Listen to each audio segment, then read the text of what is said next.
Magandang araw sa ating mga kababayan sa Pilipinas at sa ibang bansa. Kumusta kayo na? Welcome po kayo sa Muntinag Channel.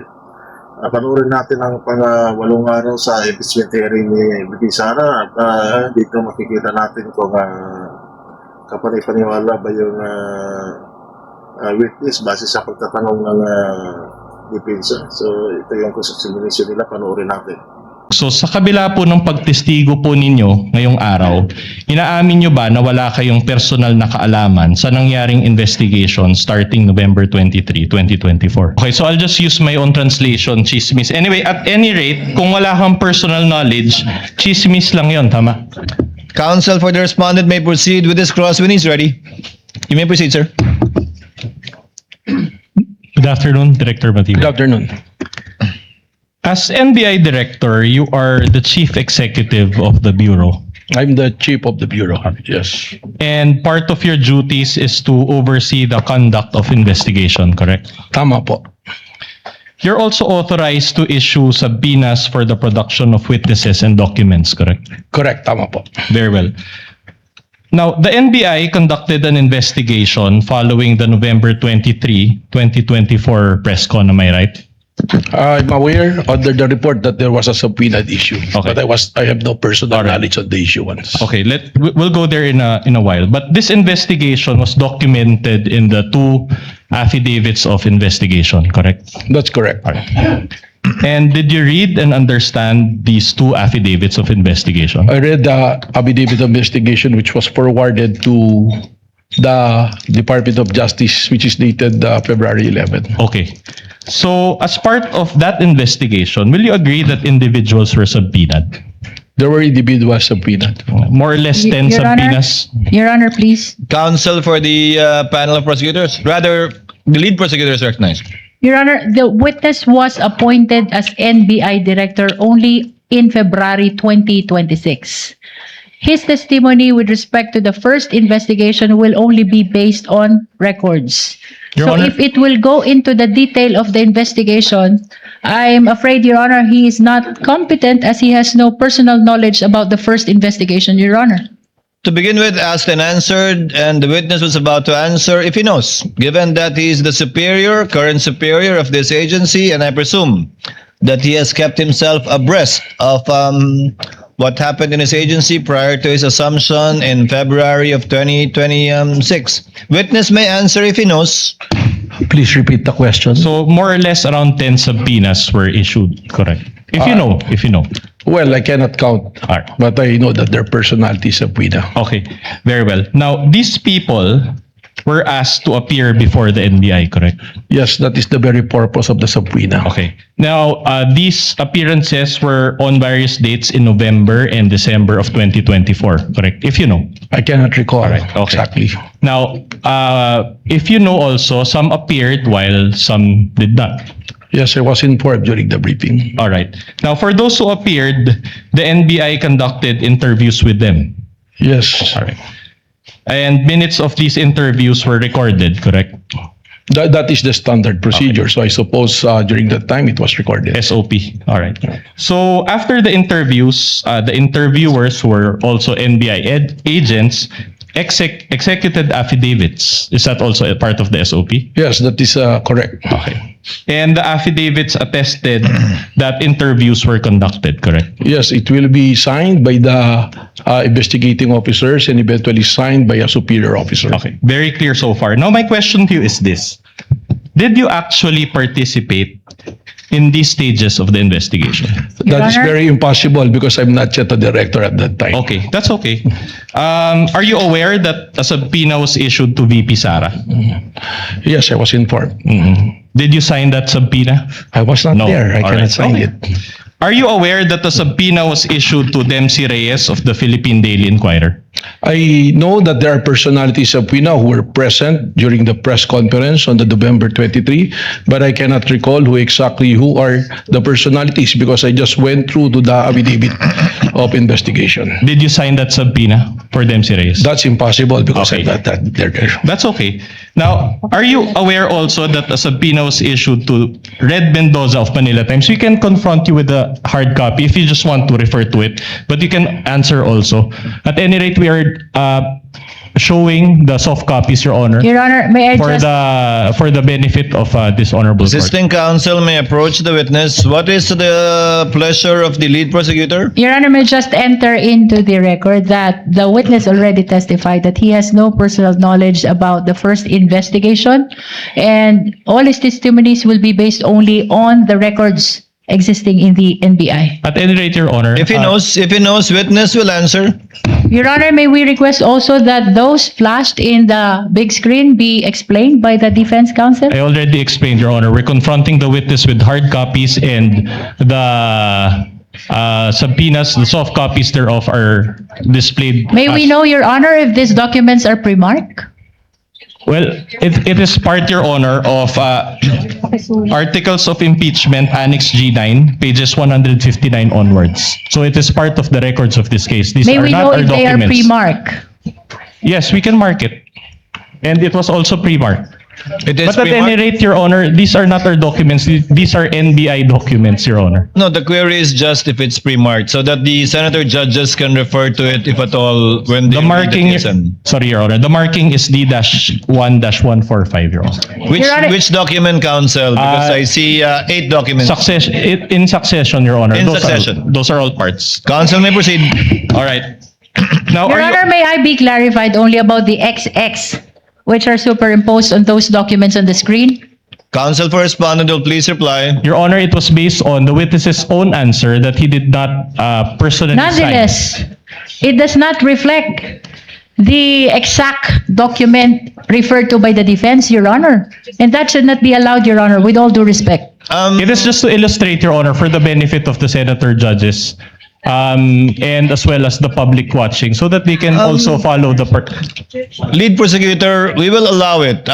So for the information of senator judges, the counsel for the respondent confronted the witness with respect to these affidavits that were part of the investigation conducted prior to his assumption as NBI director.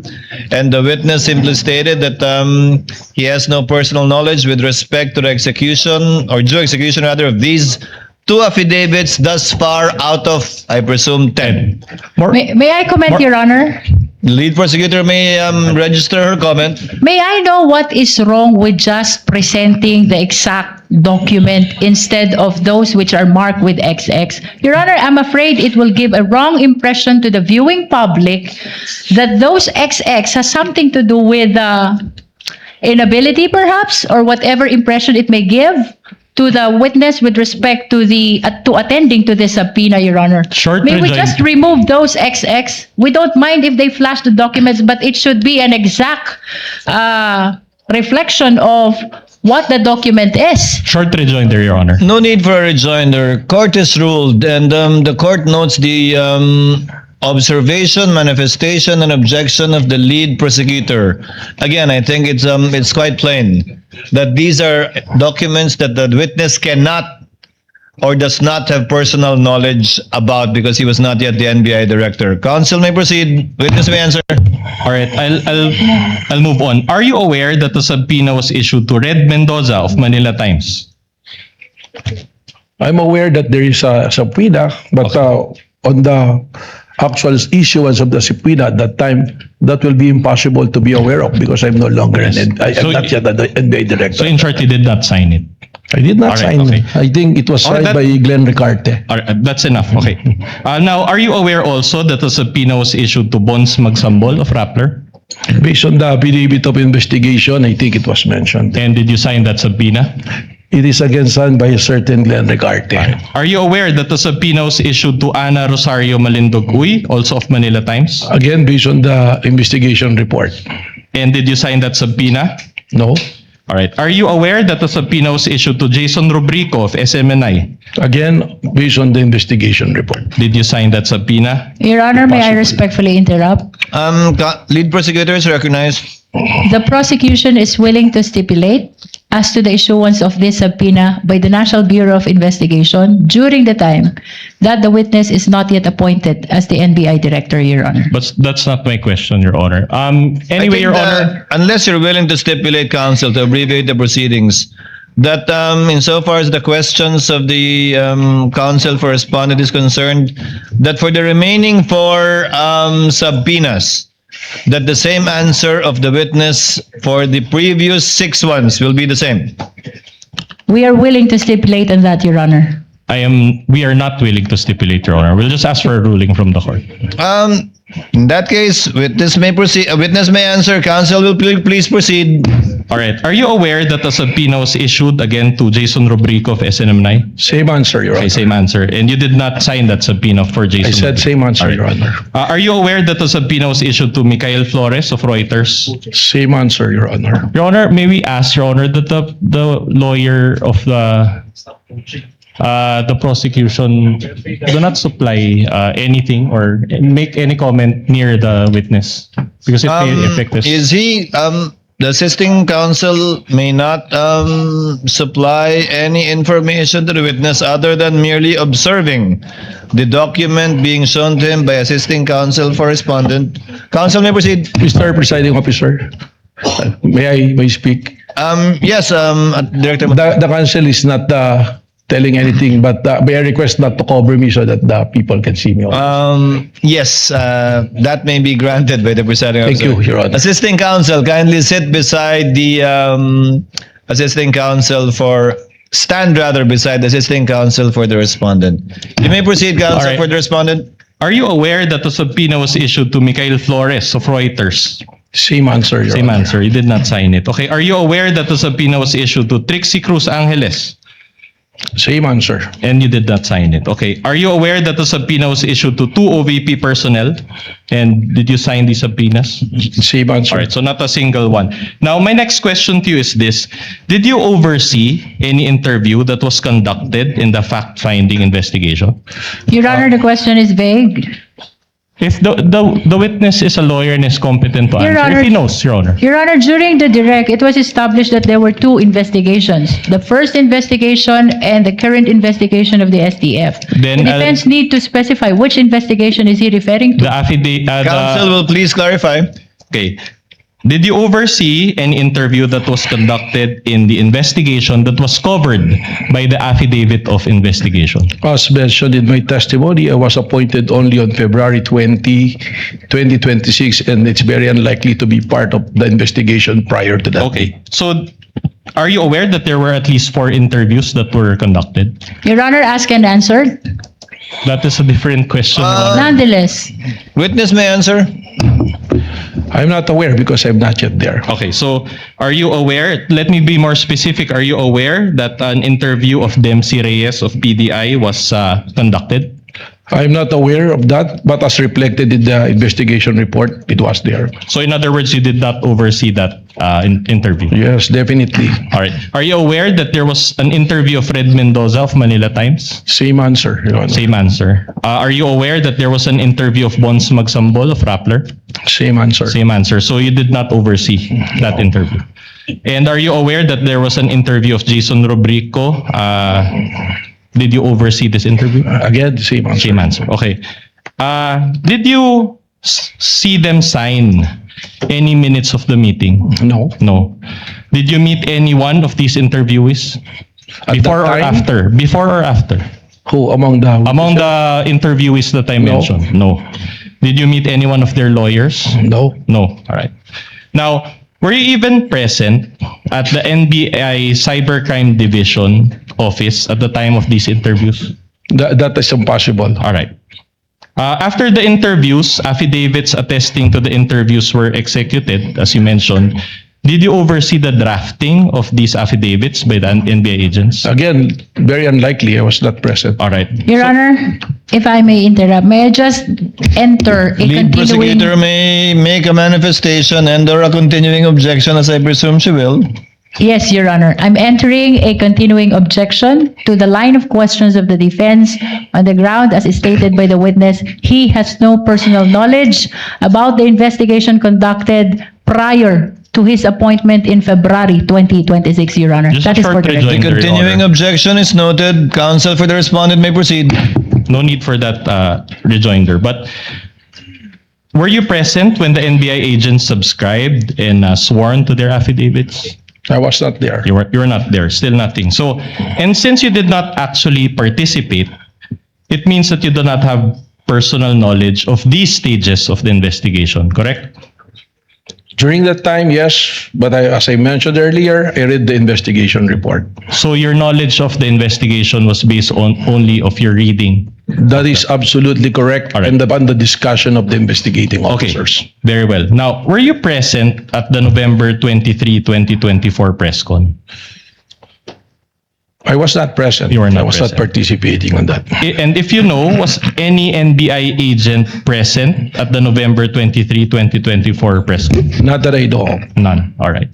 So in layman's terms, for the benefit of this honorable court and the Filipino people watching, and I'll phrase my question in Tagalog. So sa kabila po ng pagtestigo po ninyo ngayong araw, inaamin nyo ba na wala kayong personal na kaalaman sa nangyaring investigation starting November 23, 2024? Malinaw naman po yun. At ang korte po, I can take judicial notice of the fact na hindi pa po ako NBI director ng panahon na yun. So you're confirming that you do not have personal knowledge because you were only appointed as NBA director a year later or on February 20, Your Honor, ask and 2026, answer correct? question. No, I haven't even asked that question, Your Honor. Kindly let counsel finish.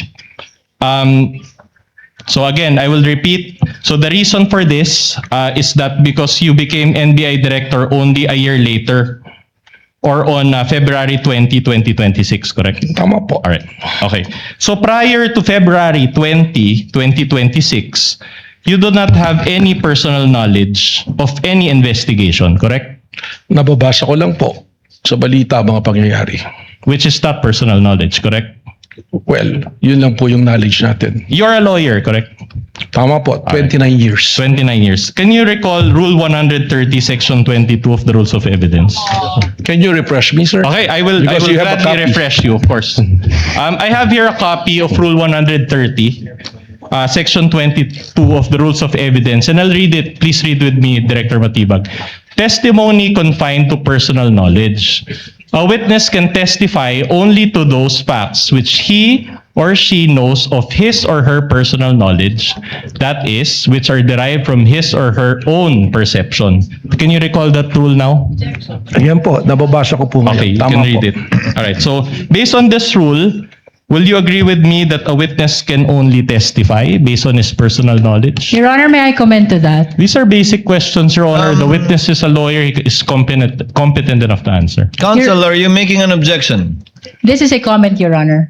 The witness repeatedly testified that he was appointed only in February 2026 and that all his testimonies pertaining to the first investigation are based on records, Your Honor. And this is allowed. As a matter of fact, under the rules, entries in official records are considered as prima facie evidence of the contents thereof. And thus, it's exactly the basis of the witness in answering the question of the defense. All his knowledge pertaining to the first investigation are based on records. Short rejoinder, Your Honor. No need, counsel. Distinguished lead prosecutor, the counsel for respondent did not object to the line of questioning of the lead prosecutor earlier, based exactly on the ground cited by the lead prosecutor. The presiding officer will give sufficient leeway to the counsel for respondent to establish his point. I think you also see what he is trying to establish. That's why he made a continuing objection in relation to it.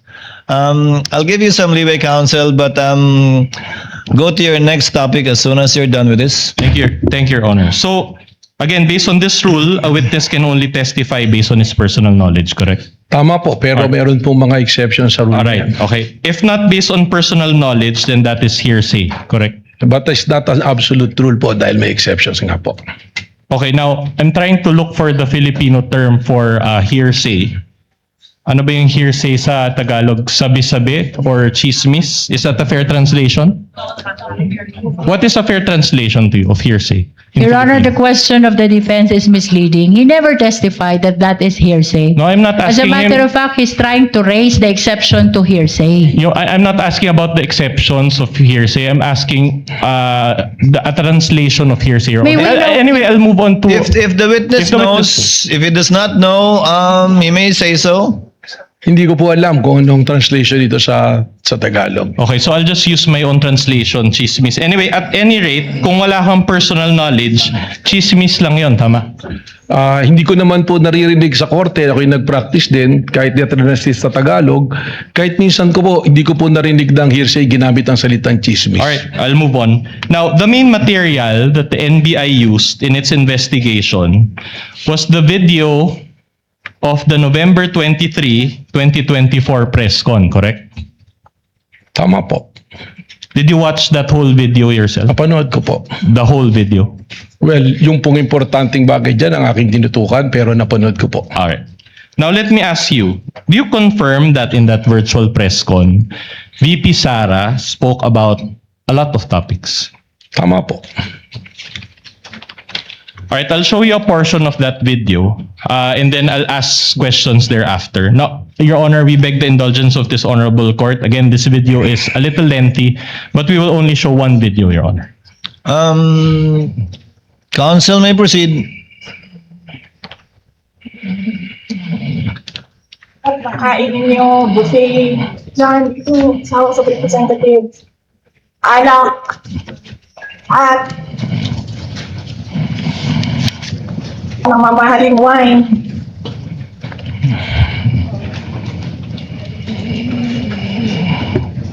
Yan.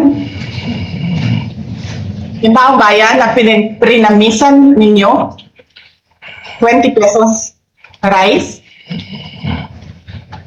Yung taong bayan na hindi ninyo pinupuntahan sa mga komunidad nila, ano sabi nila?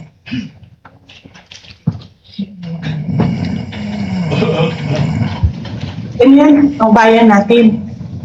Okay na lang kami sa asin. Sa kung pa nakahanap bayan na ang tao, because of their hopelessness, because there is no functioning corporate, okay na lang sa asin.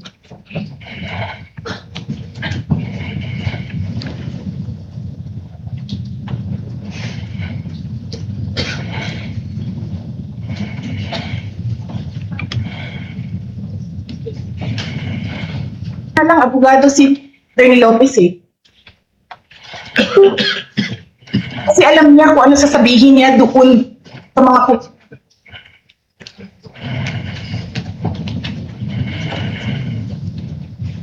Your Honor, it appears that we're having technical difficulties. Can we just Yes, replay that part, Your Honor? ano kawin yung cellphone. Sabihin mo, Your Honor, may I make a manifestation first? Can the tech kindly pause and rewind a bit with respect to the portion? Just a bit.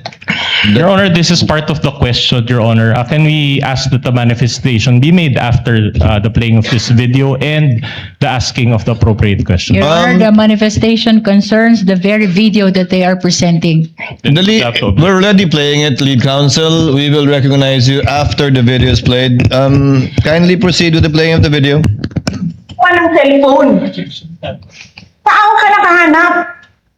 Papasok ka, nanakawin mo yung cellphone, dadalhin mo pa yung tao.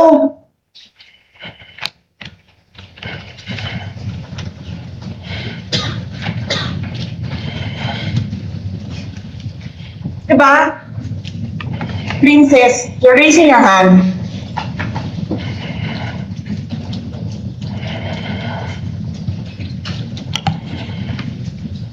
Hello?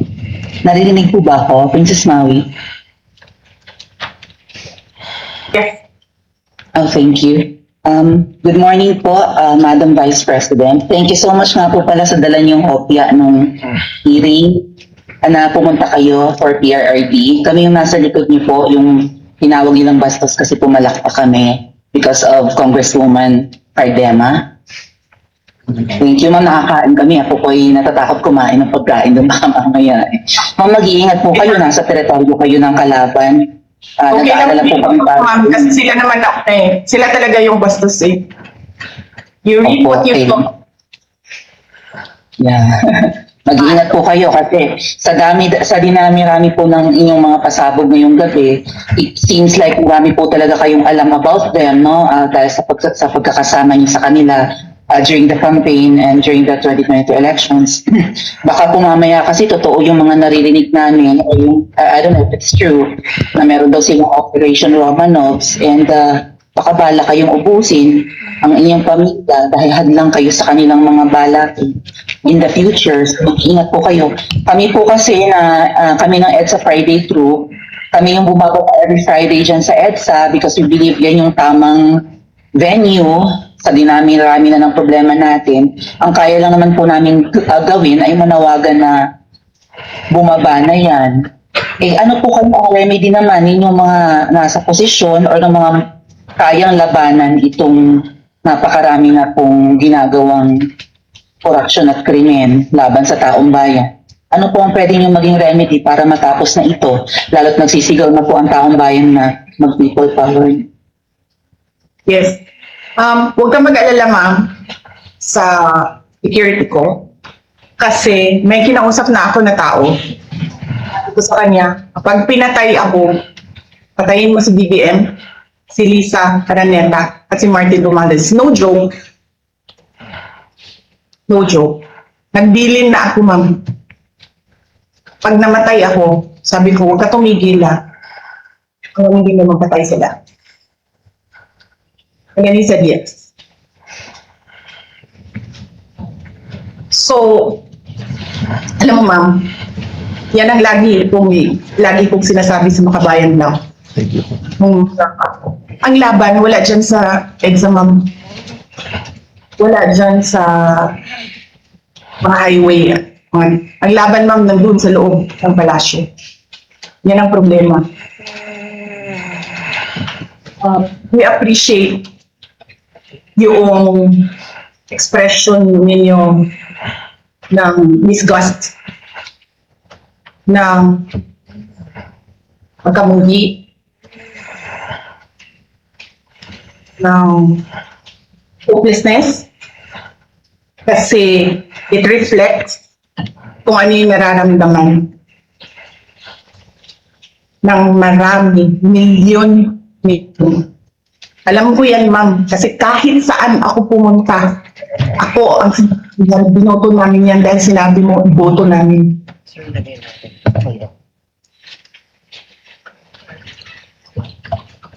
So, yes, ma'am. Maraming salamat sa ginagawa ninyo. Dahil sa ginagawa ninyo, I'm sure nakikita yan ng taong bayan. Na-appreciate nila yan. Marami sa ating mga kababayan ang gusto sumali sa inyo. Pero sa sobrang hirap ng buhay ngayon, hindi nila maiwanan yung mga trabaho nila at hanap buhay nila para pumunta sa daan. Bakit sila naghihirap? Bakit? Dahil sa gobyerno. Hindi ba dapat yung gobyerno natin ang nagpapagaan ng buhay ng tao? Bakit ang gobyerno natin ang nagpapahirap lalo sa tao? Kasi gusto ba nila lagi na lang mahirap ang mga tao para madali mapasunod? May mga lugar kami sa Mindanao na ganyan ang mga politiko. Gusto nila mahirap lahat. Bahugan lang nila ang kwarta. Governor na sila, mayor na sila, congressman na sila. Hanapin niyo, ma'am, yung mga lugar na sobrang hirap sa Mindanao. Tingnan niyo anong gawain ng politiko. Pinapakain lang ng pera ng tao. Binabastos yung kanilang pagkatao. Dahil wala silang pakialam. All right. For the benefit of this court, that is timestamp 1-12, 1:12:43 onwards of the video recording with accompanying transcript. With the This is permission of the counsel for respondent, the lead prosecutor is recognized for her manifestation. Your Honor, I wish to manifest that the video which was played is unmarked and spliced video, Your Honor. That is for the record. The counsel for respondent just mentioned the timestamp and the marking as well. Counsel for the respondent may proceed. All right. Now, Director Matibag, these are my questions about the statements of VP Sara in that video. Do you have personal knowledge of the theft incident involving Attorney Lopez's cell phone? Wala po. Wala. Do you have personal knowledge on the buffet in the House of Representatives? Wala po. Wala. Do you have personal knowledge on the communities na asin lang ang kinakain? Wala po. Alright. Do you have personal knowledge on the person whom VP Sara talked to regarding BBM, FL, and the former speaker? Wala po dahil Wala. siya nakipag-usap. Alright, okay. Thank you for that. So,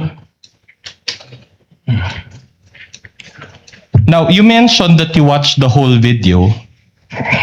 My question to you is, did the NBI conduct any separate investigation regarding the various acts of corruption alleged acts of corruption of BBM, FL, the former speaker, and the congressman as mentioned by VP Sara?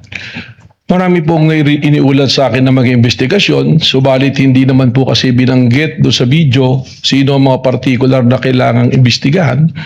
Kaya naman po yung investigasyon na ginagawa ngayon ng NBI, maaaring tumutukoy na po sa mga taong binabanggit po. Right, but as NBI director now, you have the authority to investigate alleged cases of corruption, correct? Tama po yun. All right. In fact, you came out in the news recently stating that you will investigate the 2019 SEA Games, correct? Tama po. All right. And the 2019 SEA Games came prior to this 2024 press con, correct? Tama po. Okay. Do you intend, my next question is this, do you also intend to investigate the alleged corruption involving the unaudited confidential funds of the OP, Office of the President, also mentioned by VP Sara? Kung meron po mga ebidensyang ilalatag sa amin para amin pong sundan, hindi po magdadalawang isip ang NBI sapagkat ito po ang mandato ng NBI. Alright, thank you for Mag-imbestigahan ng mga krimen po, amin pong nakikita. Alright, thank you for that answer. Now, do you also intend to investigate the alleged corruption involving the former speaker going around the country and giving government funds to people, also mentioned by VP Sara in that video? Your Honor, may I comment, Your Honor? What is the comment of the lead prosecutor? We are objecting to that question, Your Honor, as the same is misleading. Your Honor, if he knows, he said he watched the whole video, he listened to the statements. There was a statement there. Witness may answer if he knows. Well, kung meron po mga ebidensyang pumapasok tulad ng lahat ng aming ginagawa, we are driven by evidence and the process and the law na dapat pong sundin. All right. Now, my next question is, your wife is also a member of the House of Representatives. That is correct po.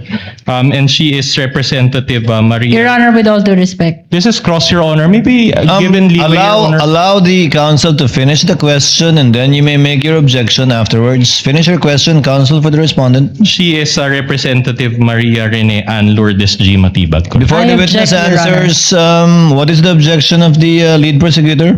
The questions, Your Honor, of the defense with regards to the wife of the witness is totally irrelevant. Your Honor, And that should not be allowed.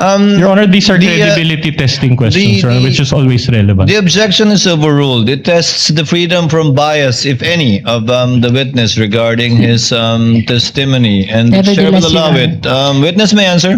Your Honor, may I just enter there a was already- continuing objection on the line of questions pertaining to the wife of the witness, Your Honor. So noted. Witness may answer. Opo. All right. Now, let me direct your attention to House Resolution number 989. This is also part of the records of this case, entitled Setting Forth the Articles of Impeachment Against Vice President Sara Z. Duterte. Permission to use a pointer, Your Honor. Now, it appears that from this document Counsel may do so. that your wife is one of the endorsers of this House resolution. Can you confirm that? Yes, the name is her. It's there. Okay. Now, there's a signature page also. This document is not numbered, but it appears that it's around page 19. Can you confirm if this is your wife's signature? I think I have no authority to confirm the signature even if she is my wife. So you can confirm the signature of your NBI agent but not your wife? It's appeared to be her signature, but I have not confronted with the document so that I can compare it. At any rate, Your Honor, may we allow? With the NBI, it's different. I testified earlier that it was presented to me, and I asked him if he signed it, and I'm familiar to his signature because he's always making submission to my office. All right. That's okay. At any rate, Your Honor, may we request, Your Honor, that we be allowed to submark this particular portion. Again, this is already May we part of request, the Your records. Honor, that the witness be confronted first with the document, and We may will we do that, request Your as well that the assisting counsel for the prosecution be allowed to approach. We will do Assisting that, Your Honor. counsel for the respondent may please confront the witness with a document in the presence of assisting counsel for the prosecutor before counsel for respondent requests it to be marked. Witness will kindly look at the document and answer their question. May I first manifest, Your Honor, that the photocopy, the document being presented to the witness is a photocopy. Your Honor, if at all we can agree that the court's copy be submarked, Your Honor. And we request, Your Honor, that the first page that we showed and this signature page around page 16 be submarked, even at later, Your Honor, before the clerk. It shall be done at a later time. In the meantime, by the oath of respective counsels, I believe we can rely on this copy, subject to confirmation in the marking of the actual copy that the court has. And Of the you're referring to the impeachment resolution on impeachment, right? yes, Your Honor, but Your Honor, insofar as the identification of this witness, we are relying actually on the transmittal by the Committee on Justice, which was received by our office on May 11, 2026, Your Honor. Not So by it is- my office, but by the Secretary General of the Senate. Kindly confront the witness with the document so that he may answer intelligently. If you know only, Director Your Matibag. Honor, respectfully, That is the if I may say something, if the court Yes, will allow me. Director Matibag. In order to save time in the questioning of the defense counsel, I think he's going to the position if my wife endorses the article of impeachment so that we save time and it's on record. It's a matter of public notice. Yes, my wife is one of the endorsers of the impeachment. Duly noted. Counsel, move on. All right, thank you for that admission, Director Matibag. And despite that spousal relationship that you admitted, you decided to appear and testify today, correct? My decision to be a witness is by virtue of a subpoena issued by the Honorable Court and by invitation of the Committee on Justice, the prosecution. However, the job of my wife as a legislator is totally detached from me being the director of the National Bureau of Investigation. Okay, my next question is, but the court did not issue a subpoena for you to appear today. Actually, Are you saying that you receive a subpoena despite this honorable court not issuing a subpoena for you? even if there's no subpoena in the pre-trial order, I was mentioned to be a witness, and I was invited by the prosecution to be a witness. And from my understanding, in the pre-trial order, I was also listed by the defense. I will be gladly witness for the defense as well if I will be called upon. All right, but which is which? Are you appearing today by virtue of a subpoena or without a subpoena? I'm appearing today as a witness, as called upon and announced by the Honorable Court and by the invitation also of the No, that's prosecution. not my question, Director Matibag. You're a lawyer, you know this. Are you appearing today by virtue of a subpoena or no subpoena? There's no written subpoena, but there is a verbal announcement from the Honorable Court that I will be a witness in today's hearing. Your Honor, the question of the defense is misleading. It is apparent that last week a subpoena was issued to the witness, Your Honor, and it is because of the other matters that was heard and addressed by the impeachment court, the schedule of the witness was scheduled to today. Your Honor, The objection is overruled. First asked and answered, and for the record and information of the senator judges, the presiding officer confirms that no subpoena was issued to Director Matibag. In fact, I asked if one was needed, and the response I got was that it was not necessary. But indeed, the chair also confirms that the name of Director Matibag was requested to be invited by the counsel by the prosecutors, and he was so named by the presiding officer to attend in, I believe, yesterday, supposedly, and today's trial dates. Move on, counsel. just one last question on this point. So Yes, Counsel. considering that there's no subpoena, I'm just wondering how it works. Did you coordinate with any of the prosecutors in relation to your appearance in today's proceedings? Well, we conducted some meetings on this matter. You mean prior to your appearance to this honorable court, you met with members of the prosecution? Yes, twice when I was informed that I will be a witness on the pretrial order. All right. Did you meet with the private prosecutors or the public prosecutors? With the chairman of the committee, with the Congresswoman Jerry Miller. And you are confirming in open court that you discussed or you were briefed in that meeting based in your testimony? What was the what? Okay, you can explain. Well, I'm a lawyer and I know where you're going. There was no discussion or coaching. We just discussed matters that's supposed to be covered by my testimony. Because I'm a director, I will be testifying. Of course, they will want to know what will be the nature of my testimony. In the same way that when you want to present me as your witness, I will be more than willing to sit down with the defense counsel. Your Honor, I take exception to that. I don't think Director Matibag knows where I'm going. In fact, I'm moving on to a new point. At any rate, Your Honor, I don't think we are calling him as a witness. So these are facts that only he assumes. No, but we want to state that for the record, Your Honor.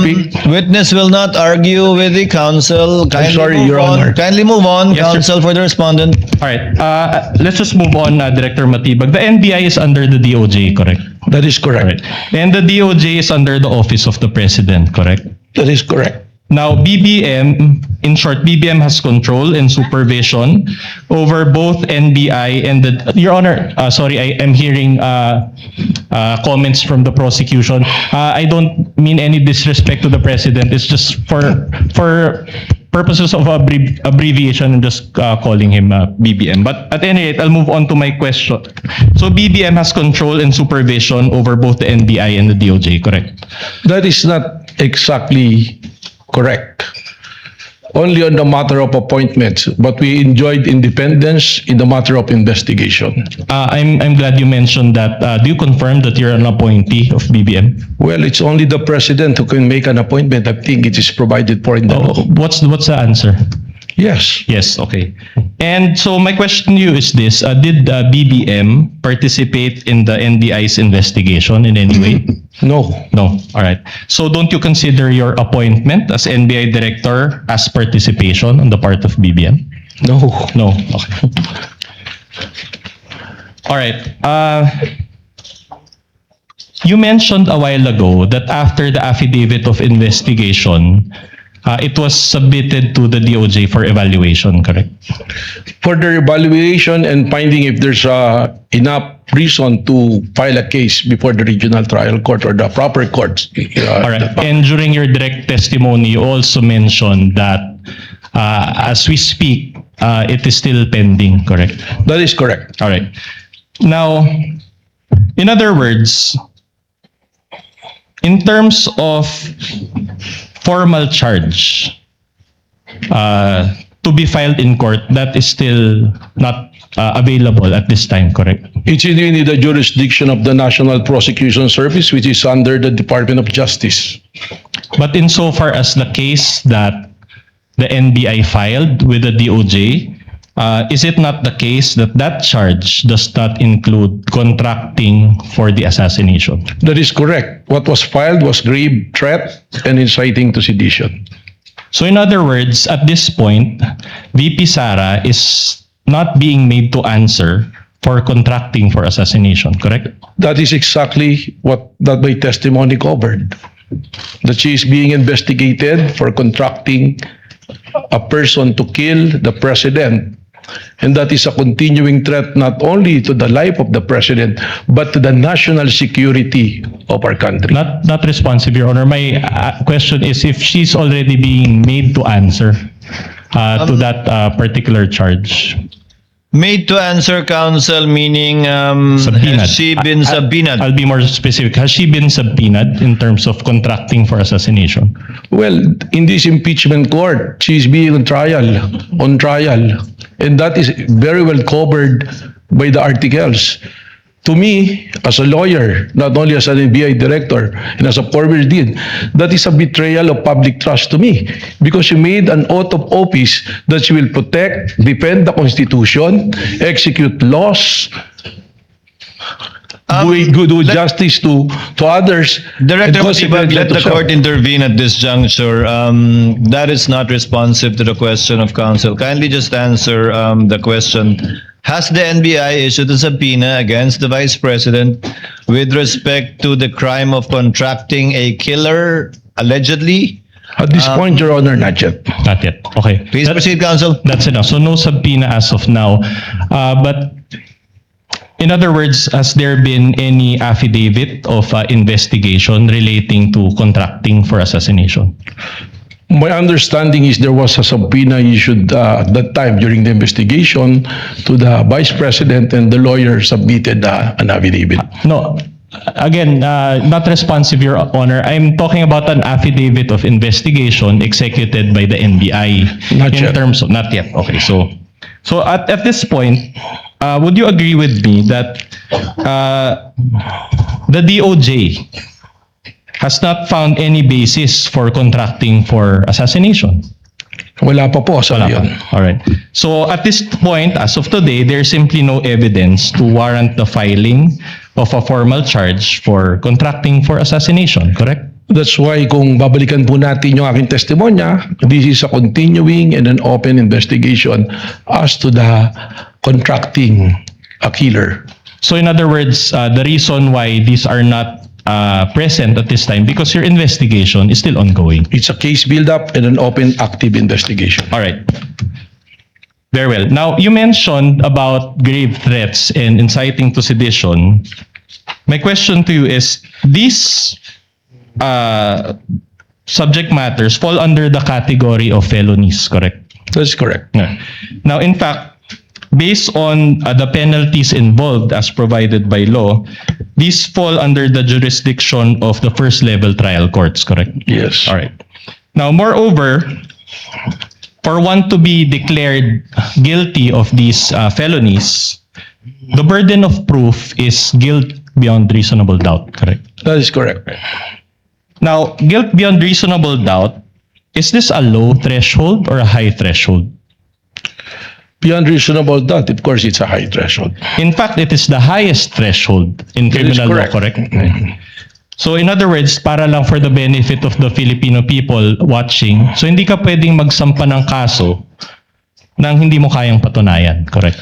Tama po yun dahil meron pong Memorandum Circular number 20 ng Department of Justice kung saan sinasabi that when you file cases, there should be a reasonable certainty of conviction.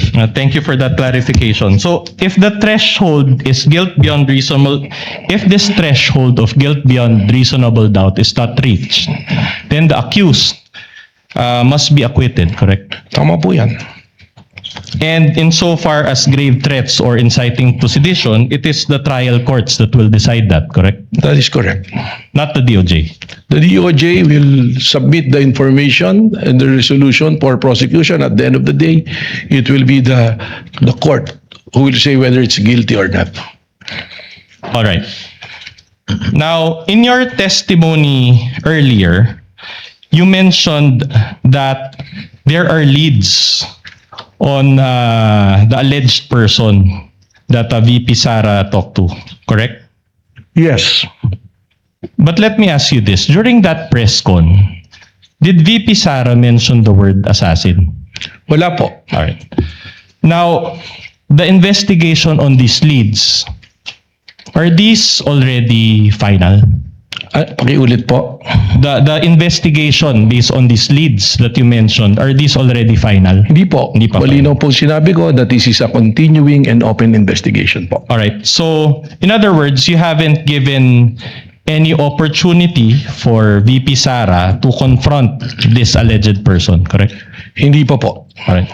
But will you agree with me that confronting this alleged person is part of due process? Tama po. Kaya mas maganda nga po kung si VP Sara mismo magsabi dito kung meron siyang kinausap at kung sino kinausap.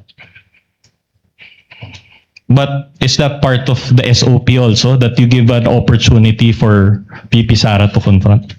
Tama po. Pag natukoy na po namin kung sino ang taong kanyang kinausap, that is the time na siya po ay aming kukomprontahin para siya po ay masagot niya kung itong taong talaga ito ang kanyang kinausap para patayin ang Pangulo. All right. My next question is very simple. So you offered your testimony before this impeachment court, even you performed SOP or giving opportunity to VP Sara to confront? Malinaw naman po yung sinabi ko. Pag nakita po namin kung sino ang taong kinausap, saka po namin siya kukomprontahin, kasama po ang taong iyon at kasama po ang mga willing na nagbibigay ng UN Intel para harapin po ang akusasyon na yun. So considering that you're still pursuing those leads, don't you think that your testimony today is premature? Hindi po.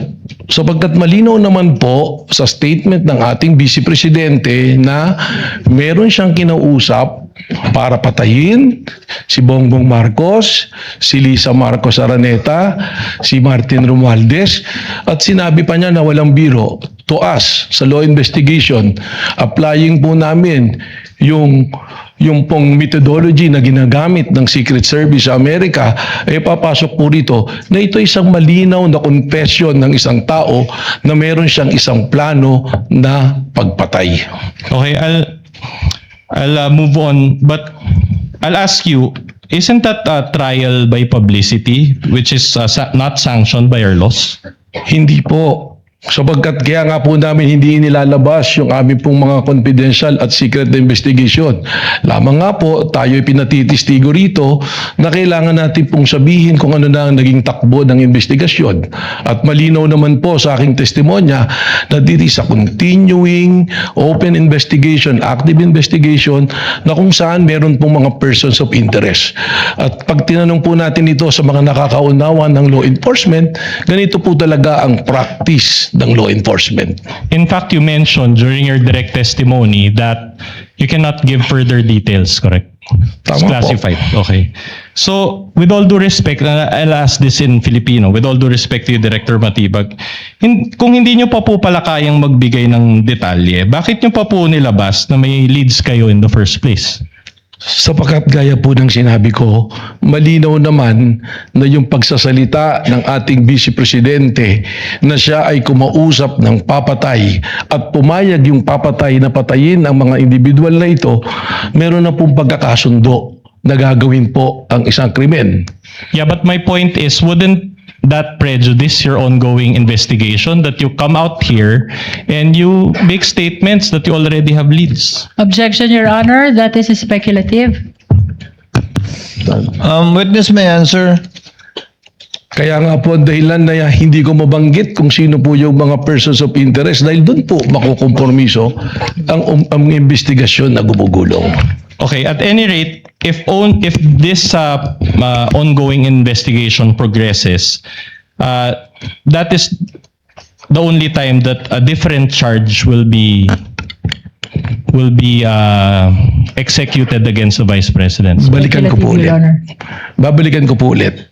para po sa amin, malinaw na ang pagkontrata sa pagpapatay o ng papatay sa mga pangalang binanggit ay nandoon na.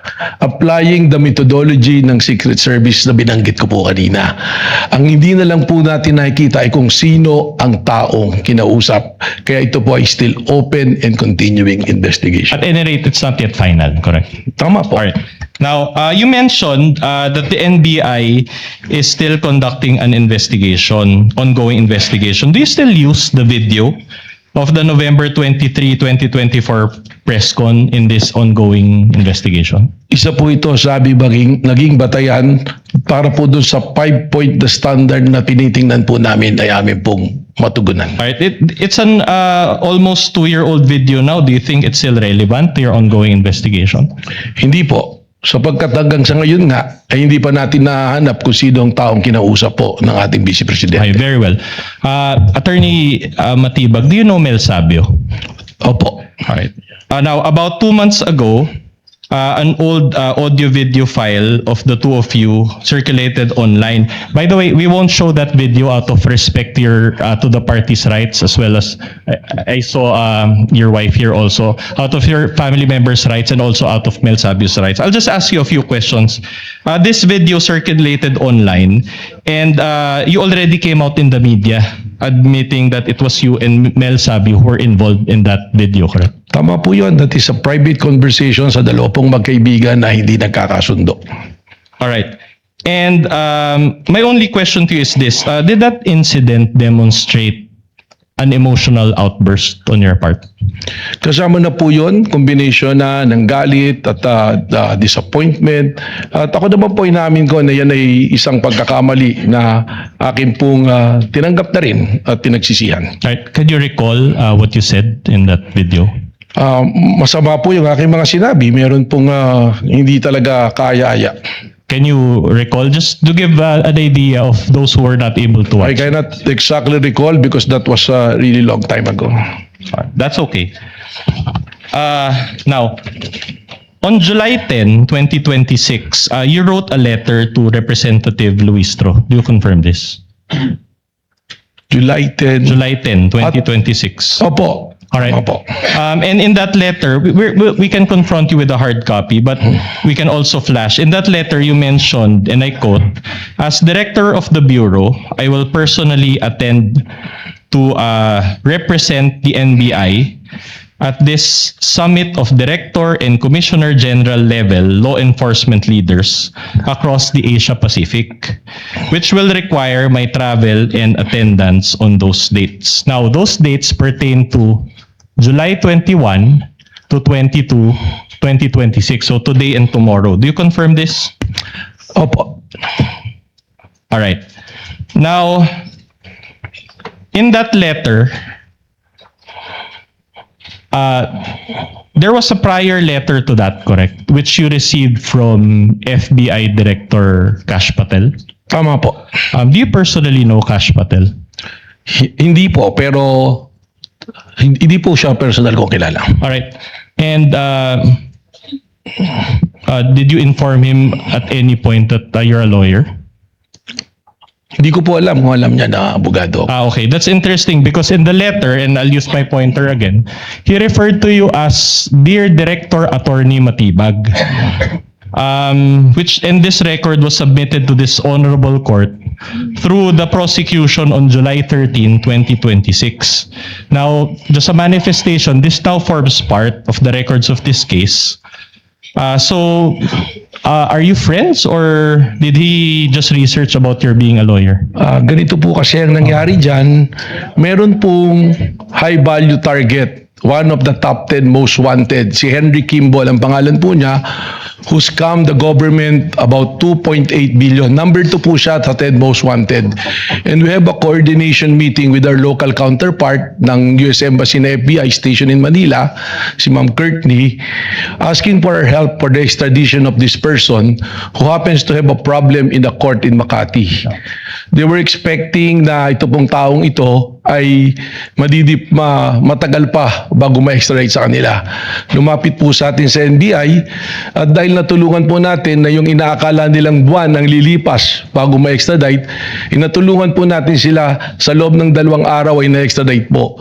Kung kaya nung na-extradite po, ito pong si Henry Kimball, ako po ay tinawagan ni Ma'am Courtney ng FBI nang siya nasa Amerika at sinabi na nagpapasalamat. Katunayan po, nagpadala po ng letter of gratitude ang FBI.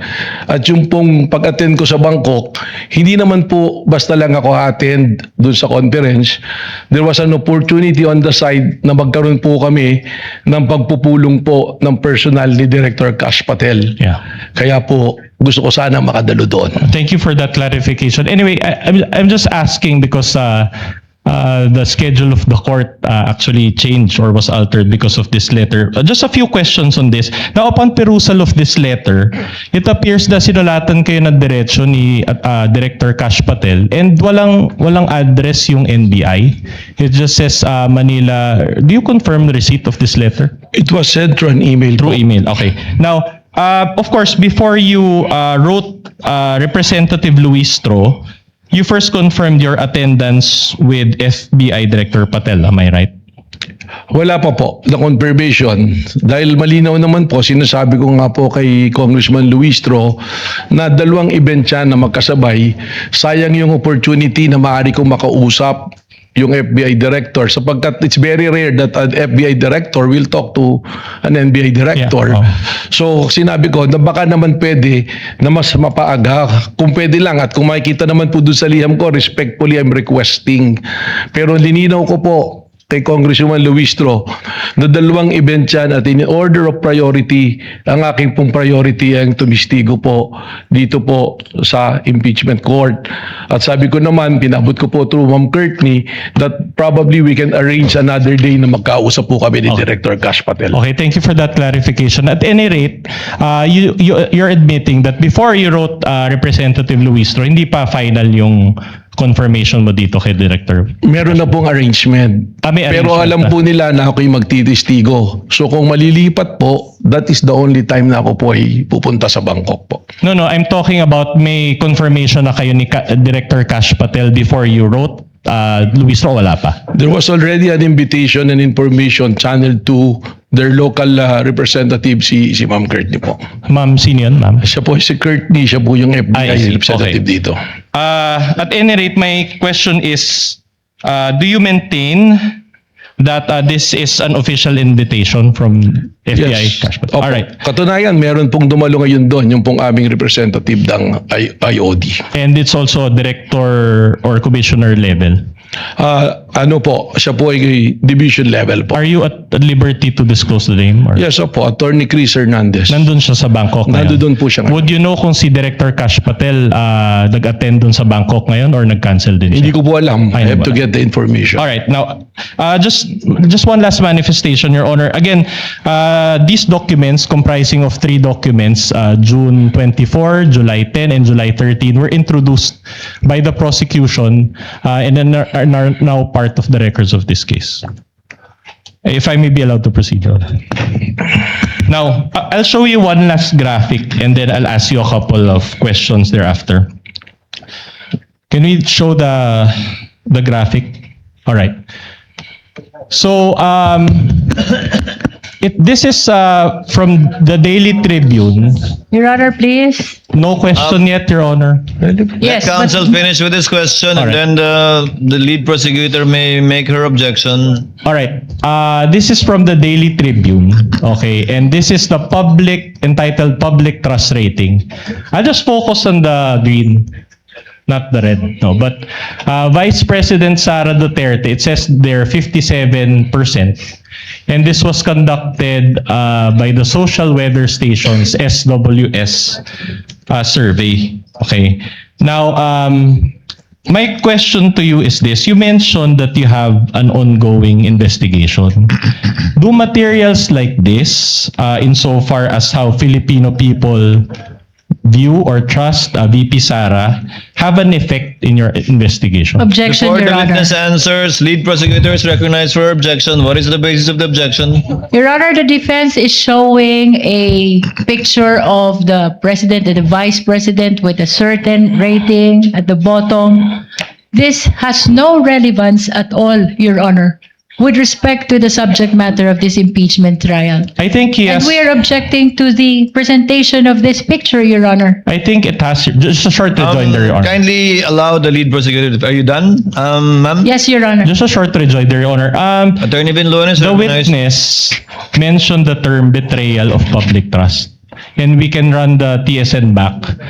Your Honor, of course, we're allowed, this is cross-examination, we're allowed to present controverting evidence to that statement. The chair will allow the witness to answer despite that there is no date when this survey was taken. Kindly answer if you know, Director Matibag. Gladly, Mr. Presiding Officer. Alam niyo po, survey yan. And all of us know, or for the information of the public, a survey is just a snapshot of something. It doesn't necessarily follow na yung survey na yan is kumbaga, nakataga na sa bato. Pangalawa po, may mandato po ang NBI. We cannot be swayed by public opinion o kaya po ng aming personal na opinion. Kami po ay nag-iimbestiga, nababatay sa batas, nababatay sa proseso, at nababatay po sa ating itinakdang mandato base po sa pagtatatag ng NBI. So the short answer to my question is no, it doesn't affect. No, it Alright. will not.